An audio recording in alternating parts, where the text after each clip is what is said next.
over the last 50 years, in general, if we take a 50-year horizon, we look back 50 years, Asian countries in general have become more prosperous compared to 50 years ago. And some Asian societies became very rich in the last 50 years. In part, or in large part, thanks to export-oriented industrialization. And to a large extent, whether it's through industrialization or through services, Asian society grew rich in the last 50 years thanks to a very large young population and often paid very little, yet collectively Asians became richer. But now we are faced with a serious challenge. Can we continue to grow on the same model? Or we will be facing a future in which Asian society became older, we get older without being richer. Or we are getting older but not getting richer. That could be a challenge that we will have to deal with. In 1978, Milton Friedman said that Hong Kong is the poster boy for liberal economy. In what he meant, essentially, what we call now neoliberalism. Hong Kong became the benchmark for deregulation, for a small state, for low tax, for very little welfare, for very little state intervention. So for the longest of time, Hong Kong was ranked as the #1 most liberal economy. But today, we are now seeing the consequences of neoliberalism or the Washington Consensus globally.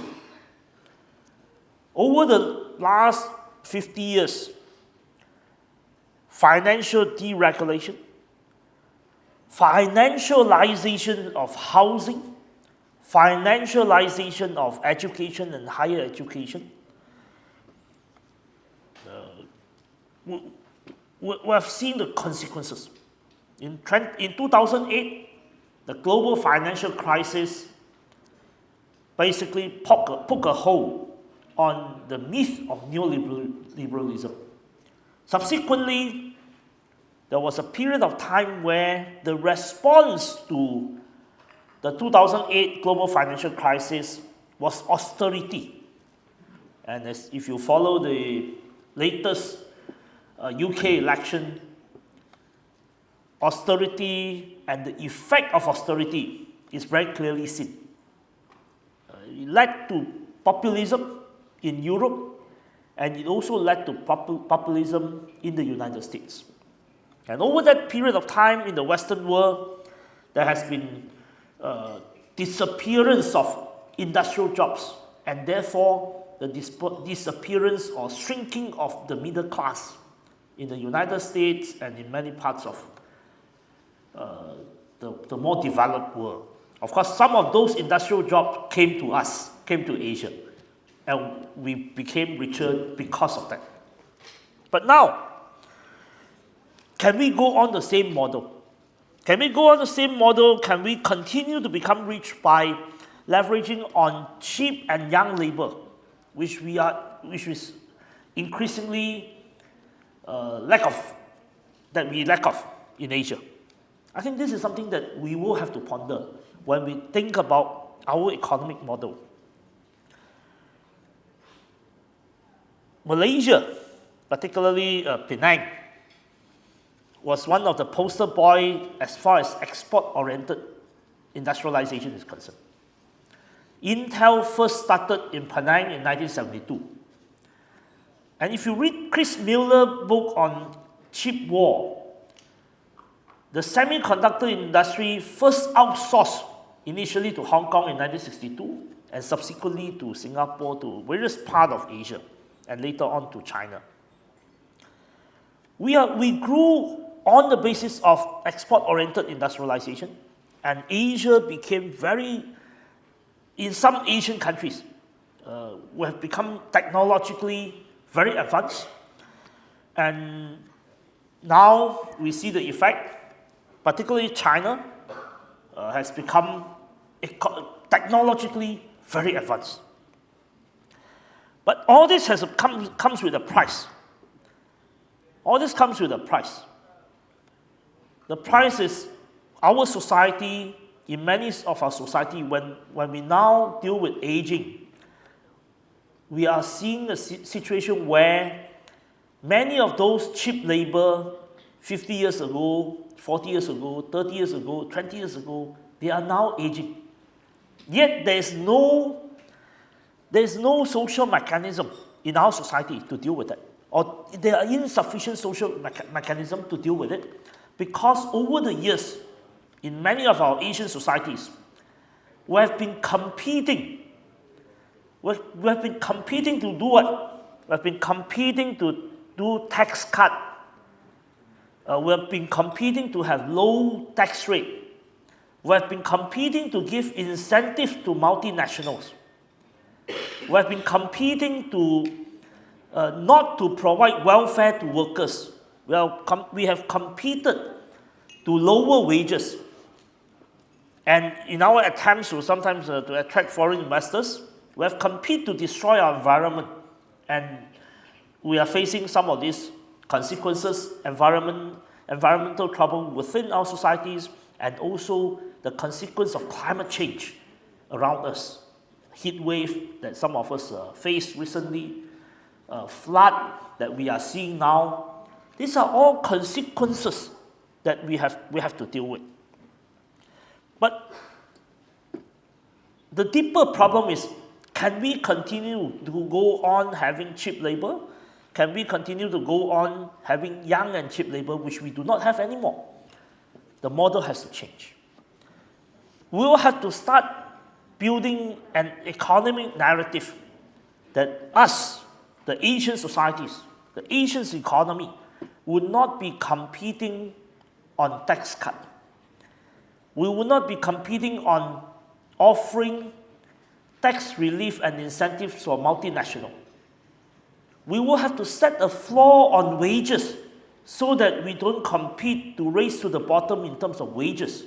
We will have to find a way so that we don't compete on degrading our environment and causing more emissions to the climate. I think this is a paradigm shift that we need to think through. But we also need to think through a larger challenge. I visited a very advanced factory in China in April. They were sharing with me. We saw a line, 120 box or 120 procedures line, making a very advanced phone. So they told me 5 years ago, this 120 procedure required 80 workers. Today, it only required 14 workers.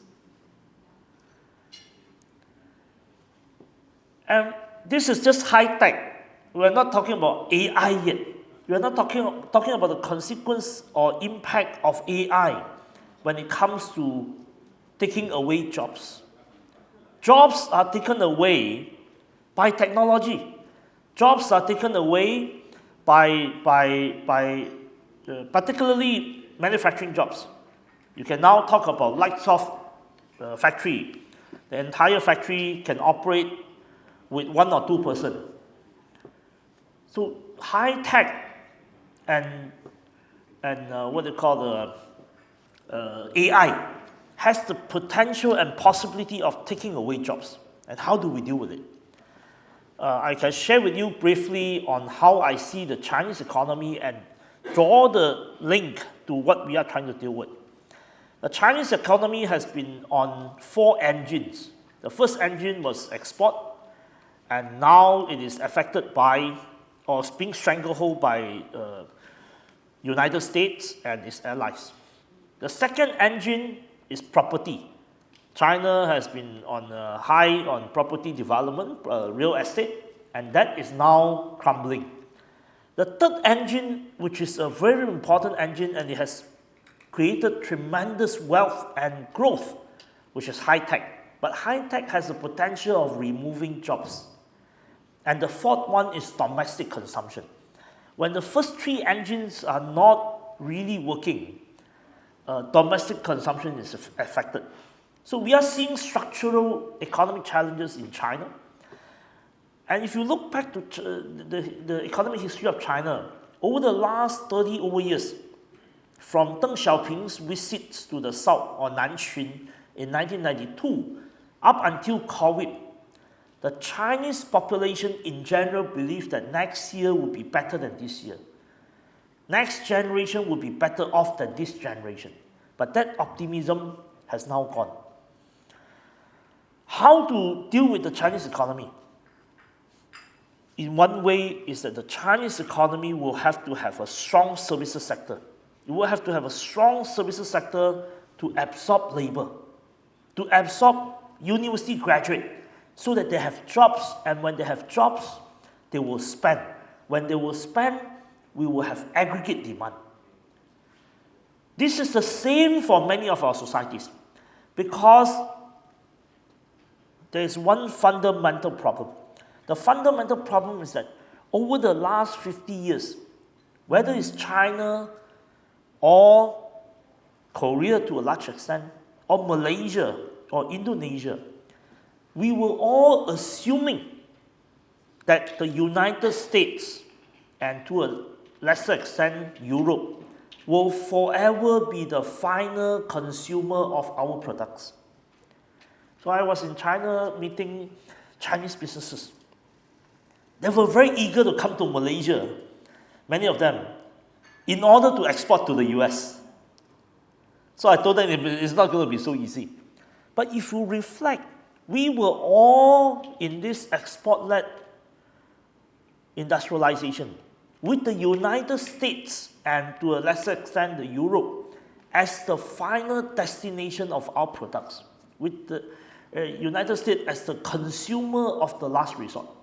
Yet, Asia's productive capacity is so huge. Asia has innovated so much. Asia can produce so much more products at a cheaper cost with less people. And the United States has a shrinking middle class. I remember vividly at the Shangri-La Dialogue 2 years ago, the Singapore Defense Minister, who is a doctor by profession, Ng Yen Hien, he said that when he was a doctor, young doctor, 30, 40 years ago, he went to the US to be trained. And in US, everything medical was so advanced compared to other countries at that time. But he was stunned to find that now in US, the life expectancy has actually come down. Life expectancy has reduced in the United States. If you are interested, there's a book called The Death of Despair. It really described the shrinking of middle class in the United States. And why I pointed this out? Because this is the fundamental challenge that will affect every one of us in the years to come. The years to come will be defined by US-China conflict. And US-China conflict is very much because China and every Asian economy that is doing reasonably well is assuming that US can continue to be the final importer or the importer of the last resort. I think we will have to change that model. We will have to start thinking how to invest in our society, invest in care economy to create jobs that are unlikely to be taken away by AI. We will have to create a lot more care jobs in order to deal with aging society, in order to create a better society, a more educated society, but also to deal with what I have described, the potential trade war and war between the United States and China because of this fundamental assumption of the United States as the final importer of the last resort. So care economy has to be front and center in Asia's in Asians' thinking about our future, about our economy in the future. We will have to start accepting that we will have to collect some taxes. We will have to talk to each other so that we don't compete on reducing taxes. We will have to keep the taxes to fund our healthcare. Our healthcare will have to hire as many people as possible. Our education will have to hire people so that the jobs that is taken away by AI, at least there are enough people having jobs. And with the jobs, there will be aggregate demand. So that investing in health, in care economy, investing in care economy is so important, not just for aging, but for the future of our societies. So I leave these ideas to you, with you, and hopefully you will have a great conference. Before I end, I just share with you, this is the latest book I just read by Joseph Stiglitz. It's called The Road to Freedom, Economics and the Good Society. We will need a new formula to think about how to create a good society. The Washington Consensus is no longer workable. We need to all sit down to find the new formula. And that new formula, hopefully, this meeting will contribute to that. Thank you very much. Okay. Thank you.